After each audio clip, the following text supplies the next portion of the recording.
అలాగే ఇప్పుడు ఆంజనేయులు గారిది ఉంది. ఆంజనేయులు వచ్చాడా?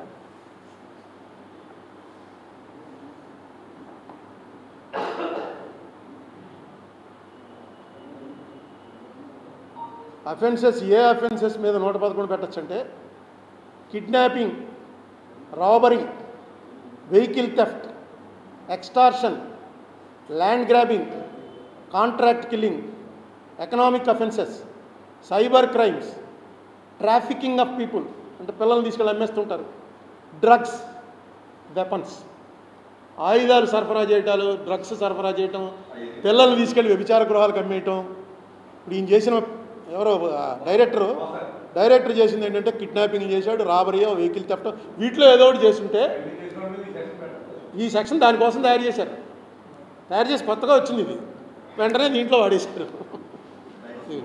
ఇదిగో తర్వాత ఇంకోటి, ఇదిగో నేను తీసింది ఇది గ్రూప్ ఆఫ్ పీపుల్ యాక్టింగ్. ఇందులో మళ్ళీ గ్రూప్ ఆఫ్ పీపుల్ అన్నారు పెట్టి దేశద్రోహం కూడా. పాకిస్తాన్కి రహస్యాలు అమ్మేస్తున్నాడు, చైనాలకు రహస్యాలు అమ్మేస్తున్నాడు, డ్రగ్స్ అమ్మేస్తున్నాడు, పిల్లల్ని వ్యభిచార గృహాలకు అమ్మేస్తున్నాడు. ఆయన చూసుకుంటే గొల్లు మరి మొదలుపెట్టలేదు. ఇది ఎక్కడ గొడవ? సెక్యులర్ అంటే దేశద్రోహం అయిపోయాడు ఆల్రెడీ, అంతే కదా. ఇప్పుడు లేటెస్ట్ దాని ప్రకారం అన్ని మతాలు కలిసి ఉండాలండి అన్నామంటే చచ్చాడు. అరే మీరు ఇవన్నీ ఎలా రివర్స్ అవుద్ది? దీన్ని రెజీమ్ రివెంజ్ అంటారు. వీళ్ళు అధికారంలో ఉన్నప్పుడు వాళ్ళ మీద, వాళ్ళ అధికారంలో ఉన్నప్పుడు వీళ్ళ మీద. ఈ ఆంజనేయులు గారిని నేను కలవడం పూర్తిగా నాకు 20 ఏళ్ళ క్రితం నుంచి, అంటే నేను ఎంపీ అయిన తర్వాత చాలామంది ఐఏఎస్ వాళ్ళు, ఐపీఎస్ వాళ్ళు, ఆఫీసర్స్ న్యాచురల్గా కలుస్తారు. కొంతమంది ఫ్రెండ్స్ అయిపోతారు, కొంతమంది అసలు ఇప్పుడు గుర్తు కూడా పట్టరు, కొంతమంది పరిచయస్తులుగా ఉంటారు. అట్లా స్టేజ్లు ఉంటాయి. అలాగా ఫ్రెండ్గా అయిపోయినటువంటి ఆఫీసర్లు కొంతమందిలో ఈ ఆంజనేయులు గారు ఒకడు. ఈయన కొన్నాళ్ళు ఢిల్లీలో పనిచేస్తున్నప్పుడు కూడా నేను ఢిల్లీ వెళ్తే ఫోన్ చేయడం, ఎక్కడ ఉన్నారని అడగటం. ఈయనతో మంచి టచ్లో ఉంది. ఈయన ఇంటికి కూడా వెళ్ళాను. వీళ్ళ ఆవిడ కూడా నాకు బాగా తెలుసు, వీళ్ళ పిల్లలు బాగా తెలుసు.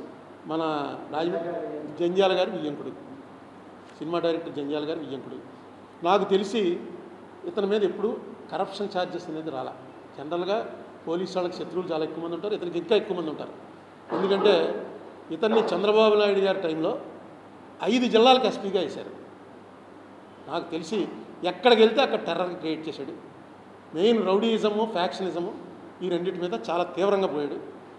అందుకే రాజశేఖర రెడ్డి గారు సీఎం అవగానే రాజశేఖర రెడ్డి గారికి ఒక హ్యూమన్ టచ్ ఉంటుంది. ఓన్లీ ఇతను ఒక ఆఫీసరు, నేను ఒక సీఎం అన్నట్టుగా ఇప్పుడు చూడ్డు. రాజశేఖర రెడ్డి గారే ఇతన్ని, బహుశా రాజశేఖర రెడ్డి గారు ఒక్కడే ఉంటాడు. వాట్ మిస్టర్ అంజన్ అని పట్నం పదమే గుర్తుండేవాడు.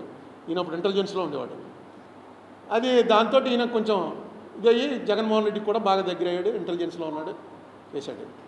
ఆయన వెళ్ళి నేను అంతకు ముందే అందరూ యాంటిసిపేటరీ బెయిల్ తీసుకుంటున్నప్పుడే ఆయనకి ఫోన్ చేసి చెప్పాను, మీరు కూడా తీసుకుంటున్నారా యాంటిసిపేటరీ బెయిల్ అని. లేదండి నేను ఓ 10 రోజులు జైలుకి వెళ్ళి వస్తాను అన్నాడు. నాకు అర్థం అలా ఏంటి ఇలా జోకేస్తున్నాడా అంటే, సరేలే అనుకుని మీరు వెళ్ళండి జైలుకి, నేను చూడటానికి వస్తానులేండి అన్నాను. ఆయన నవ్వేశాడు, నేను నవ్వేశాను. నాకు ఆ మాట గుర్తుండిపోయింది. నేనేమనుకున్నానంటే ఆ లెవెల్ వాడిని పంపితే రాజమండ్రికి పంపుతారు అనుకున్నాను. డీజీ లెవెల్ నాకు తెలిసి ఇండియాలో ఇతను అక్కడ ఫస్ట్ అరెస్ట్ అయినాడు. డీజీ లెవెల్ వాళ్ళు ఎవరిని అరెస్ట్ చేయలే ఇప్పటివరకు. ఫస్ట్ మ్యాన్ అరెస్ట్ అయ్యి జైలుకి వెళ్ళినవాడు. అరెస్ట్ అయ్యారేమో తెలియదు కానీ బెయిల్ ఇచ్చేస్తారు, జైలుకి వెళ్ళాడు. తర్వాత అతను అరెస్ట్ అయ్యి లోపల ఉన్నాడని తెలిసినప్పుడు మనం చూడటానికి వెళ్ళాను. ఎందుకంటే బాబు ఎండలో పడి ఇలా వచ్చారంటే, నేను మాట అన్నాను కదా చూడటానికి వచ్చాను అంటే, ఇంకా కొన్నాళ్ళు కొంచెం వర్షాలు పడ్డాక రావాల్సిందండి అంటే, ఇంకా ఎన్నాళ్ళు ఉంటావా బాబు అన్నాను. అప్పుడే ఎక్కడ వదులుతారు, ఉంచుతారు. నేను మెంటల్గా ప్రిపేర్ అయ్యాను. ఇంకా ఓకే అప్పుడే ఆవేళ ఏదో ఏపీ పేపర్లో ఈనాడులో ఏదొస్తే అది మొన్నటి చేస్తారు వాళ్ళు. ఈనాడులో ఏదొచ్చినా మొన్నటి అది జరుగుతుందన్నమాట. సర్వీస్ కమిషన్లో ఏదో జరిగిందని ఏదో చేస్తారు, సరే పెడతారు. నాకు అర్థం కాని విషయం ఏంటంటే ఈ పర్టికులర్ కేసులో ఒక మనిషి ఎవడో పోలీస్ స్టేషన్కి వెళ్ళి కేసు పెట్టాడు. కేసు పెడితే పోలీసు వాళ్ళు ఏం చేయాలి? కేసు రిజిస్టర్ చేసుకోవాలా, లేకపోతే వీడు మనిషి మంచివాడు కాదండి, వీడు సరైనడు కాదండి అని కేసు రిజిస్టర్ చేసుకోకుండా ఆగడానికి పోలీసులకు హక్కు ఉందా? పోలీసు వాళ్ళకి ఒక కేసు పెట్టాడు ఎవడో వచ్చి ఒక అమ్మాయి మీద. ఆ అమ్మాయిని తీసుకొచ్చేశారు, జైల్లో పెట్టేశారు. పెట్టేసి ఏం చేశారు? జైల్లో పెట్టేసి ఏం చేశారు? బెయిల్ రాగానే విడిచేశారు. ఆ కేసు ఇంకా తేలా. అప్పుడే ఆ అమ్మాయి మళ్ళీ వచ్చి నన్ను అన్యాయంగా కేసు పెట్టారంటే ఎస్పీలు, డీజీలు, పోలీసులు ఎవడన్నా పని చేయగలడు అసలు? ఎందుకు తీసుకొచ్చారు? నేను ఈయన్ని చూసి వచ్చిన తర్వాత మొత్తం నెట్లో చూస్తున్నా తెలిసింది ఏంటంటే, ఆవిడ ఒక పెద్ద పారిశ్రామికవేత్త మీద రేప్ కేసు పెట్టింది. రేపు చేయడం ప్రయత్నం చేయడం కాదు, రేప్ కేసు పెట్టింది. ఆ రేప్ కేసుని విత్డ్రా చేయించమని ఎలాగోలాగా నీ దౌర్జన్యం చేసి ఆ అమ్మాయి చేత విత్డ్రా చేయించని ఎవడైతే ఉన్నాడో అతను ఎవడో ఏషియా ఖండంలో 7వ రిచెస్ట్, ఏషియా ఖండంలోనే రిచెస్ట్ వాళ్ళ వరుసలో 7వ వాడు. 2,35,000 కోట్ల రూపాయలు వాడి నెట్వర్త్, వాళ్ళ కంపెనీ వర్త్. వాడు వచ్చి అప్పటి సీఎం జగన్మోహన్ రెడ్డిని అడిగాడని, జగన్మోహన్ రెడ్డి తీసుకొచ్చి ఆ అమ్మాయి చేత చేసాడు. కేసు విత్డ్రా అయిందా లేదో తెలియదు, ఆ కేసు ఏదైందో తెలియదు. కానీ ఆవిడ వీళ్ళ మీద ఇచ్చిన కంప్లైంట్లు ఏం రాసిందంటే, ఆ కేసుకి నేను వెళ్లకుండా ఉండటం కోసం నన్ను తీసుకొచ్చి ఇక్కడ జైల్లో పెట్టారు. ఆ కేసుకి పలానా డేట్ ఇచ్చింది కోర్టు ముందు వెళ్ళి చెప్పాలి. ఆవిడ చెప్పడానికి వీలు లేకుండా చేయడం కోసం ఇలా చేశారు అని ఆవిడ కంప్లైంట్లో రాసింది. కంప్లైంట్ తెప్పించాను. ఇదో ఇప్పుడు బాంబే వాళ్ళతో పంపించాను. ఎవరో తెలిసిన ఫ్రెండ్స్ ఉంటారు కదా, అక్కడ ఏమైందో కేసు అని తెప్పిస్తాను. ఇది చిన్న విషయం కాదు. ఇది అసలు పోలీసులు పని చేయాలా అక్కర్లేదా? ఏం చేయాలి? ఒకవేళ నిజంగా ఆవిడ వచ్చి నన్ను అన్యాయంగా కేసులో ఇరికించారని పెట్టాలంటే దానికి ఒక ప్రొసీజర్ ఉంది. దానికి ఏంటి సెక్షను? ఇప్పుడు కొత్త బిఎన్ఎస్ పాత అయితే 195 ఐపీసీ, కొత్త బిఎన్ఎస్ సెక్షన్ ప్రకారం సెక్షన్ 231 ప్రకారం మెజిస్ట్రేట్ కోర్టు పర్మిషన్ లేకుండా వీళ్ళ మీద ప్రాసిక్యూషన్ చేయడానికి లేదు. ఇన్వెస్టిగేట్ చేయాలన్నా సరే మెజిస్ట్రేట్ పర్మిషన్, ఎందుకంటే ఆ కేసు ఇంకా పెండింగ్లో ఉంది.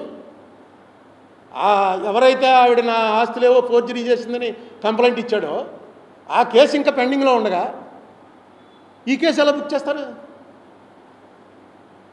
బుక్ చేయాలంటే ఈ సెక్షన్ ప్రకారం పర్మిషన్ తీసుకుని చేయాలి. అది చట్టం. తీసుకున్నారా? లేదు. పోలీసు వాళ్ళని తీసుకెళ్ళాలంటే అసలు రేపు నుంచే పోలీసు వాళ్ళు ఎవడన్నా ఇప్పుడు ఎమ్మెల్యేలు వాళ్ళు ఫోన్ చేసి చెప్తుంటారు, ఏంటి ఇంకా అరెస్ట్ చేయలేదు అరుణ్ కుమార్ని?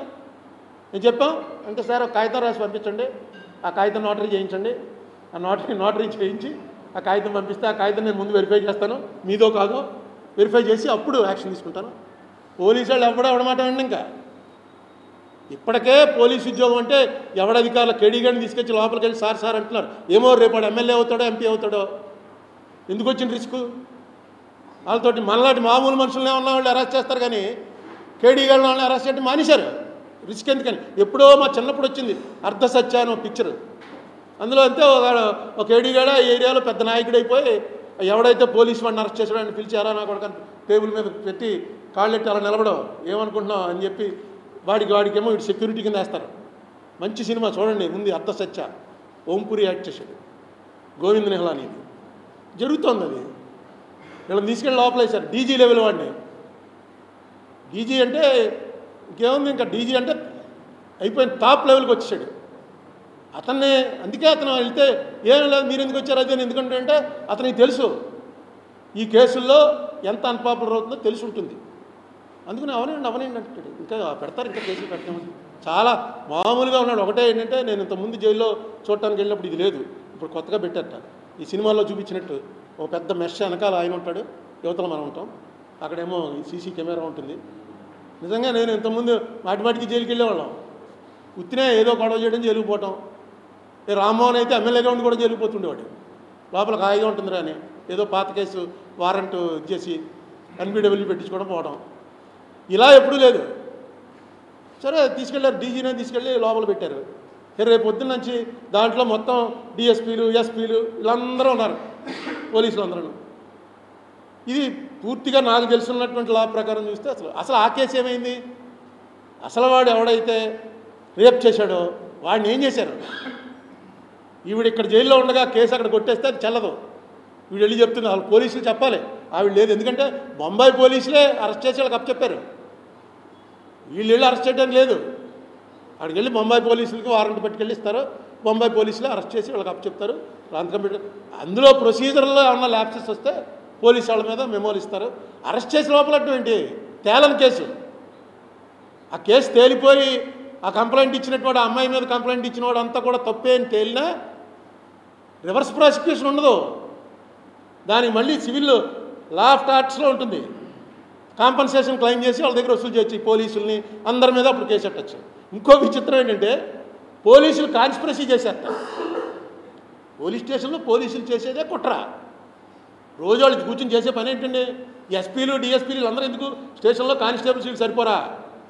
వీళ్ళందరూ కూర్చుని ఇదిగోనండి పలానా వాడండి అరుణ్ కుమార్ అన్నవాడు ఇలా నేరాలు చేసేస్తున్నాడండి, ఊళ్ళో తిరుగుతున్నాడండి, ఆడికేమో ఇక్కడ ఎమ్మెల్యే సపోర్ట్ అండి, ఎంపీ సపోర్ట్ అండి, ఏం చేయాలండి అంటే నువ్వు జాగ్రత్తగా వాచ్ చేయి. ఆడి దగ్గర వాళ్ళ ఇంట్లో పనిచేసే వాచ్మెన్ అడిగాడు ఊరు వెళ్తున్నప్పుడు జాగ్రత్తగా చూసుకుని ఏ కొవ్వూరు దాటిన తర్వాత తక్కువ కారు వచ్చేసి లాక్కెళ్ళి పక్కనే ఉన్న నల్లజల పోలీస్ స్టేషన్లో పారేసి ఫుల్ కోటింగ్ ఇచ్చేయండి.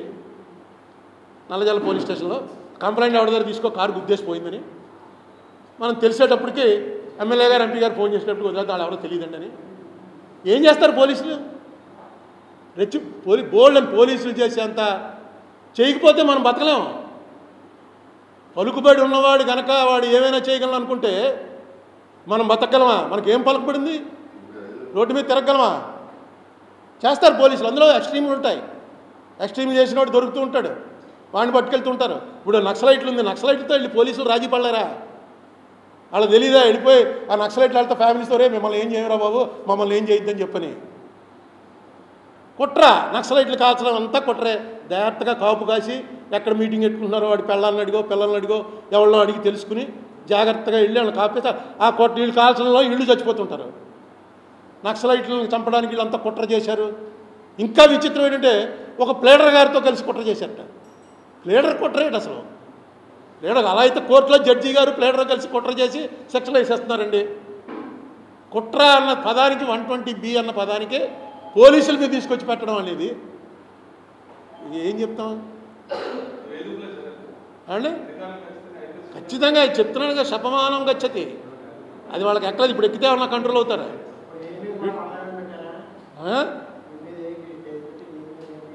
ఎవరి మీద?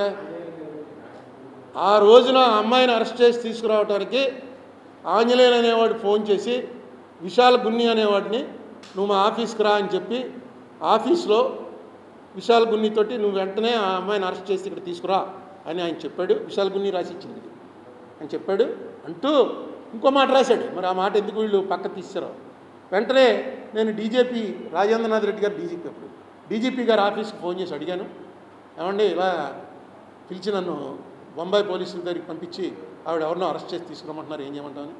ఆయన గో హెడ్ అని చెప్పిన తర్వాతే అరెస్ట్ చేసి తీసుకొచ్చాము. డీజీపీని వదిలేశారు. ఎందుకంటే డీజీపీ మీద లేదు వాళ్ళకి. సరే అంటే ఈ కేసు నిజంగా ఆంజనేయులు గారు లోపల ఉన్నందుకు ఏమండి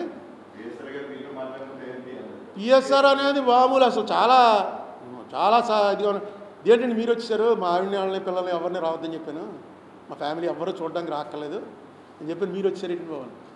నేను మాట ఇచ్చాను కదా జైల్లో ఉంటే చూడటానికి వస్తానని. అంటే రాజమండ్రికి తీసుకొస్తే అన్నారు. అయితే ఈ ఎండలో పడి ఎందుకు వచ్చారన్నాడు. ఏముంది పర్లేదులంటే ఏసీ కారే కదా. ఏంటి సంగతి ఏంటంటే అదే బెయిల్ వచ్చేస్తుంది అనుకున్నాను. బెయిల్ వచ్చేస్తుందేమో నేను వచ్చేలోపు అనుకున్నాను. బెయిల్ ఏం రాదండి, ఇంకా పెడతారు, ఇంకా కేసులు చాలా పెడతారు. ఏంటి ఏమండి ఇంకా పెడుతున్నారుగా. ఇప్పుడు ఏదో ఏపీఎస్సీ చైర్మన్గా ఉన్నప్పుడు కేసు పెడతారు. గ్రూప్ 1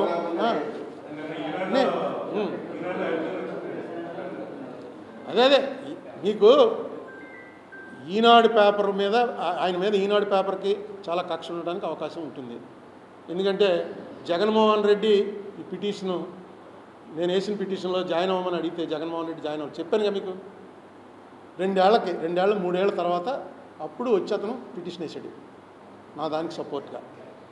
సహజంగా వీళ్ళు ఏమనుకుంటారంటే ఇది ఆంజనేయులు చేయించాడు అనుకుంటారు. ఎందుకంటే నేను 2006లో ఇది బయటికి తీసుకొచ్చినప్పుడు ఆంజనేయులు డిఐజీగా ఉండేవాడు. ఆయన అరవిందరావు దగ్గర, అరవిందరావు గారు డీజీ, ఆంజనేయులు గారు డిఐజీ. ఈ కేసు ఆయనకు అప్పటి నుంచి తెలుసు.